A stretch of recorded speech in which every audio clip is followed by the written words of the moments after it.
Before he wore the papal tiara or held the keys to St. Peter's throne, he was simply Alessandro Farnese, a boy born into a noble Roman family with ambition in his veins and corruption in his future. He wasn't chosen for his virtue. No, Alessandro rose through the church ranks the same way many men did in 15th century Italy, through connections, cunning, and an uncanny ability to survive every storm. His sister, Giulia Farnese, was rumored to be the mistress of Pope Alexander VI. Yes, the Borgia Pope. That unholy alliance earned young Alessandro the nickname the Pope's brother-in-law, and his climb began. He wasn't a priest out of piety. He was a prince of the church in every way, except holiness. With the Borgia family's blessing, Alessandro became cardinal at just 25 years old. Not because of brilliance, not because of sanctity, but because Rome was a viper's nest, and the Farnese family knew how to bite. He spent the next 3 decades swimming in scandal, lavish palaces, illegitimate children, and a court full of art, mistresses, and masked indulgence. He fathered 4 children long before becoming pope, including Pier Luigi Farnese, a violent brute whose name alone would later strike fear across Italian nobility. But the church looked away because power in Rome had little to do with virtue and everything to do with leverage. Then came 1534. With the cardinals bickering and reformers breathing down the church's neck, the conclave chose Alessandro Farnese as the next pope, hoping he'd be old, weak, and easy to control. They were wrong on all 3 counts. He took the name Paul III, and he became one of the most politically manipulative popes in history, elevating his brutal son and placing power in the hands of his lovers, grandsons, and rumored victims. When Alessandro Farnese became Pope Paul III in 1534, the papacy wasn't just a spiritual office. It became a throne from which he ruled like a medieval king, hell-bent on turning Rome into the headquarters of his family empire. The word nepotism might as well have been branded across his forehead because Paul III made it a papal art form. First, he legitimized his illegitimate children. Yes, the children he fathered while supposedly a servant of Christ. And then he turned them into royalty. His violent and uncontrollable son, Pier Luigi Farnese, was made Duke of Parma. The man was notorious for rape, brutality, and drunken debauchery, a creature more feared than loved, and yet the Pope trusted him with entire cities. Next came his grandsons, mere teenagers, 2 of whom Paul III elevated to the rank of cardinal.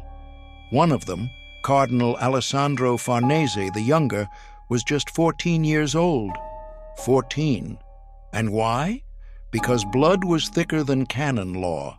Because in Paul III's Rome, virtue was optional, but loyalty to the Farnese name was sacred. But here's where the rumors turned from scandalous to sickening. Among the lavish halls of the Farnese palace, whispers grew louder that Pope Paul III's love for his family crossed lines even sin dared not tread. One of the darkest tales involves his granddaughter, Costanza Farnese. She was beautiful, naive, and conveniently kept close to the Pope. Some chroniclers claimed she was favored by him in ways no granddaughter should be. Others, more direct, hinted she became pregnant, and not by accident. Could it be? Could a pope, Christ's vicar on earth, have fathered a child by his own flesh and blood? Historians debate it. Documents are scarce. But the rumors were so persistent, so detailed, that even Vatican loyalists couldn't silence them.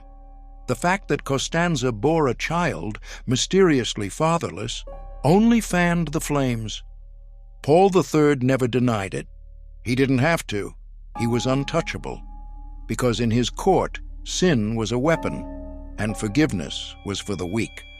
By the time Paul III had fully cemented his power, Rome was no longer just the seat of the Catholic Church.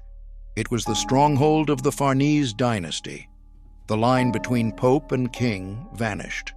Paul III wasn't simply leading souls to salvation.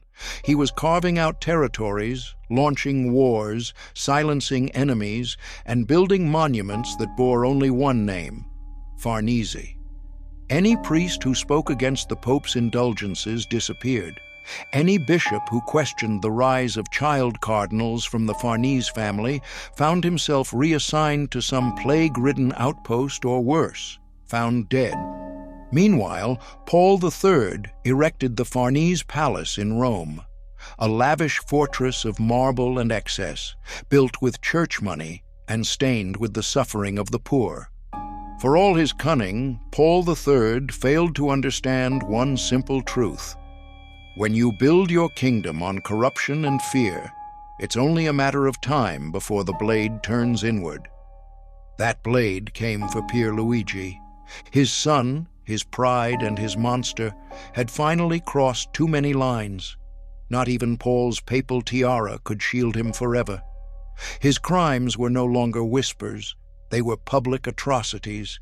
He raped noble boys, humiliated prominent families. The Gonzaga family, powerful lords in northern Italy, conspired with Charles V, the Holy Roman Emperor, to remove Pierluigi permanently. And on September 10th, 1547, while walking the streets of Piacenza, the Duke was ambushed. He was stabbed, butchered like an animal. When news reached Paul III, he did not weep like a father. He raged like a wounded tyrant. His vengeance was immediate and unholy. He excommunicated conspirators, sent assassins, demanded the return of Farnese lands, and tried to twist the Council of Trent to legitimize retaliation. But it was too late. The mask had fallen. By 1549, Pope Paul III was no longer the proud cardinal maker or fearsome empire builder. He was old, sick, and haunted, not by demons, but by decisions. Even the Grand Council he once used like a puppet was slipping beyond his control. His health crumbled faster than his influence. Gout rotted his feet. His body, once draped in crimson velvet, was now racked with pain. He knew his time was short, so he tried, desperately, to rewrite the ending. He summoned architects, artists, and scribes. He ordered frescoes and statues to immortalize him not as a corrupt patriarch, but as a reformer. He had painters capture his likeness with saintly eyes and holy posture. He commanded bishops to speak only of his great love for the Church and forbade any mention of his family's scandals in official documents. Even as he lay dying, he dictated letters to be sent across Europe. Letters praising his own virtues, defending his policies, and blaming others for the sins committed under his reign. He wanted to be remembered as a pope who fought corruption, not one who created it. He wanted history to forget the pregnant granddaughter, the violent son, the child cardinals, and the blood-soaked court. But history doesn't forget.